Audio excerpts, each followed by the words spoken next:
These are the faces of combat. Faces of Americans who have watched their comrades die. Faces that can never forget the enemy. And they're in no mood to have their picture taken. This is Stan Bishop and John Hay. This is the first of a series of books that I was talking about, where I got the number of aircraft that the B-17s and B-24s that were lost. And so they've got 6 volumes out right now. And at the very end, they have an appendix. And they talk about the number of aircraft that were lost and which type they were for the period of the volume that they're talking about, and then they have a summation on there. So if you go to the next slide, this is what to the end of March 1945, this is what some of the groups had lost. Now, lots of times I've heard that, the 91st Bomb Group lost more aircraft than any other bomb group. Well, they lost 197 till April 25th. But to the end of March, they'd lost 194 that were missing in action. But they'd also had 45 aircraft that had crashed or had been declared salvage from damage. Sometimes, most of the time it was on operations. Sometimes it was from accidents in the field and stuff like that. But, when you've got a bomb group that started out with 36 bombers in the fall of 1942 or the early part of 1943, look at the number of aircraft that were lost for the B-17s and the B-24s. And this isn't all of the groups. This is just the ones that lost the heaviest. But all of those groups, on the B-17 side, lost 200 bombers or more. And like, that's an incredible casualty rate for the guys that are coming through. And it's difficult to find this information. And it's one of those things that it's out there, but it doesn't get a lot of publicity. And so, like for the 91st Bomb Group, if you look, you can see it's number 3 on the list on the left there. They're showing 194 missing in action, and the official count for the end of the war was 197, but nobody talks about the extra bombers that never flew again after they crashed back in England from battle damage or accidents or whatever. Like, when you look at the 96 and they lost 270 B-17s, holy smokes, that's a lot of aircraft. That is.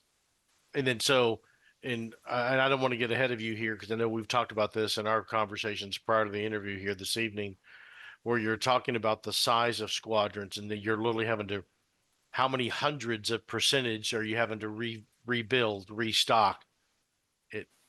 Yeah, like if you look that, the Masters of the Air series is about the 100th bomb group, and if you look down there, they're number 5 on the list there.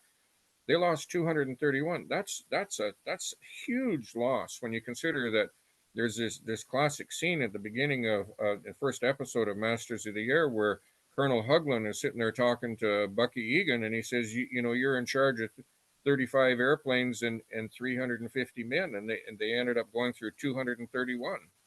That's huge. That's 7 times or more the turnover rate. If you look at the casualty rates for the infantry and the armored units and stuff like that, it's very rare to see that kind of a turnover, that scale. So that tells you that something was really going on there. That like, was this the optimum use for their aircraft and their personnel? And that's the question. When I wrote my master's, my supervisor sat there and said to me, he says, well, your conclusion is weak. And I had done some public information for the RAF, and then I was using the Bishop's work and the Army Air Force Statistical Digest to come up with the gross numbers on it. And I was using a group study with what I had for the 91st Bomb Group.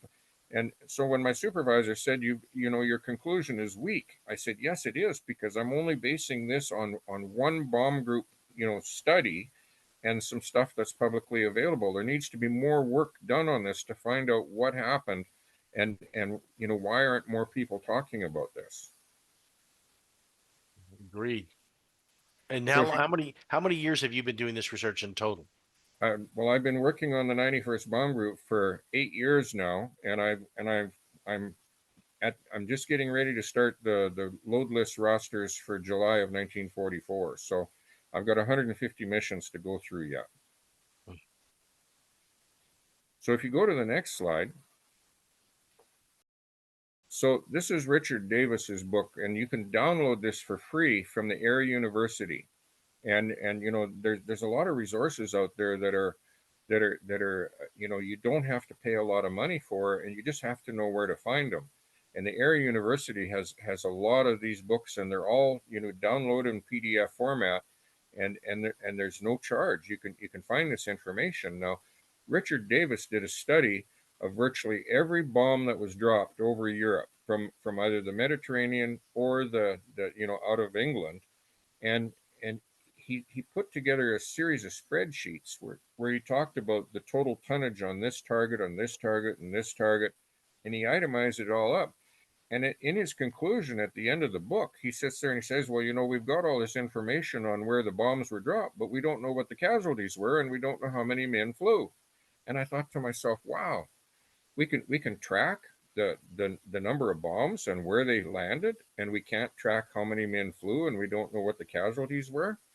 It, to me, you know, like he's an Air Force historian. Richard Davis, you know, was an Air Force historian, and for him to state that, it kind of really sent up a flag in my mind about the fact that we really don't know a lot of this stuff, and the only way that I know that we're going to find it is if, you know, individual historians and memorial groups and all that sort of stuff work on trying to put this together for selected groups that you know, that they represent, because you know, the 8th Air Force was too big for any one person to master the whole set of numbers. It you know, it was a massive organization, but we still don't know, you know, how many men flew and what the losses were. We know how many airplanes were lost, but you know, like we don't have any official death toll. And Richard Davis talks about this, and he said the only bright side in his conclusion was the fact that whatever the casualty rate was and the survival rate was for the 8th Air Force, it was better than RAF Bomber Command. And you know, I don't know if that's a lot of compensation for that.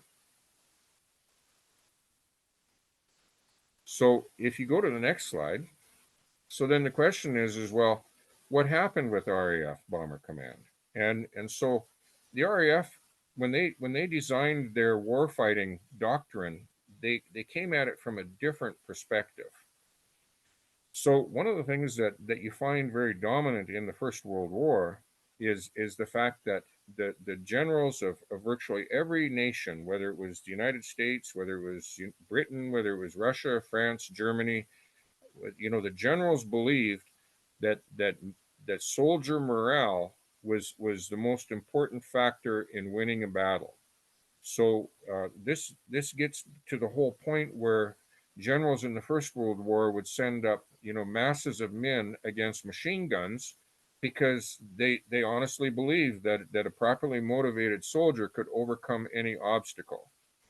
In the meantime, they had spent a lot of time working with their men to try and develop a fighting spirit, and they understood that civilians didn't have this same kind of training. They didn't have the same sort of things. So somebody, and there's a number of people, including Duhet and all that sort of stuff, they sat there and said, well, you know, if we focus on breaking the morale of civilians, then we can get them to surrender, and we don't have to have these really bloody, you know, wars of attrition in the trenches like what they had on the Western Front.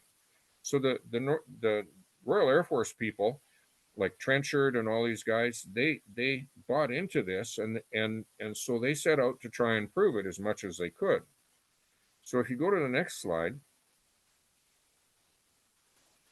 this is a book that was written by Arthur Harris, and he was the head of Bomber Command from 1942, February 1942 on.